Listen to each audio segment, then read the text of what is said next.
Assalamualaikum, halo teman-teman. Seperti biasa, hari ini saya akan share resep masakan bisa untuk ide menu masakan sehari-hari teman-teman. Kali ini adalah tentang olahan ikan, bisa untuk ikan nila, ikan tongkol, ataupun yang lainnya. Ini tuh nikmat sekali, kaya rasa, pedas, gurih, bumbu rempahnya nggak usah ditanya lagi.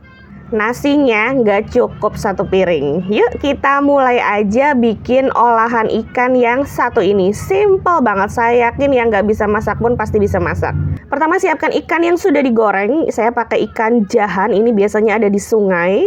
Kemudian selain ikan saya pakai 1 genggam kemangi, sudah dicuci. Bumbu aromatiknya saya ada serai, lengkuas, daun jeruk, daun salam. Siapkan juga cabai hijau yang udah dipotong-potong dan cabai rawit utuh, itu nanti untuk topping, dan santan segar 500 ml kurang lebih ya. Haluskan bumbunya, ada 3 bawang putih, kemudian bawang merahnya saya pakai 4, kunyit ini penting banget ya, saya pakai 2 ruas, 1 ruas jahe, dan kencur juga saya pakai 2 ruas sedikit, kemudian ketumbar.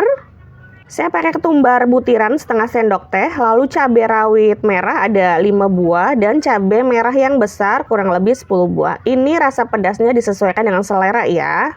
Kalau nggak suka pedas bisa dikurangi. Tambahkan sedikit air biar lebih cepat halus, terutama untuk ketumbarnya ya, karena saya pakai ketumbar butiran, jangan sampai ketumbarnya masih utuh, karena nanti kalau dimakan nggak enak banget.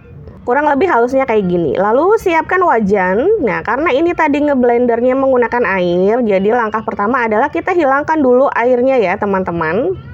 Kita aduk-aduk hingga airnya menyusut. Nah, kalau udah menyusut kayak gini, airnya udah habis, udah hilang, baru ditambahkan 1 sendok sayur minyak goreng.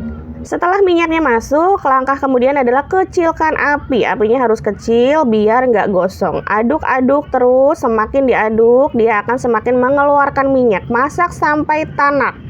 Kalau udah tanak, udah matang, udah beraroma, rempahnya kerasa, semuanya udah matang, baru dimasukkan bumbu pelengkapnya seperti lengkuas, serai, daun salam, dan daun jeruk. Nah, ini kan kelihatan ya udah berminyak. Jadi untuk teman-teman yang baru belajar masak, kunci setiap masakan enak adalah di bumbunya ya. Jadi bumbunya harus tanak dulu, harus sabar. Jangan cepat-cepat masukin bahan yang lain kalau bumbunya belum matang. Kalau bumbu pelengkapnya udah layu, serai dan teman-temannya ini dimasukkanlah ikannya. Kemudian masukkan santannya.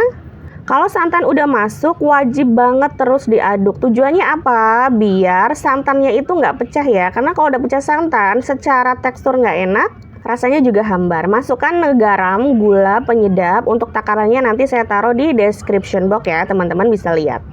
Aduk terus sambil dikoreksi rasa ya. Kalau rasanya udah sesuai, dimasukkanlah bahan yang lain. Tapi ini saya kurang asin sedikit, jadi saya tambahkan garamnya.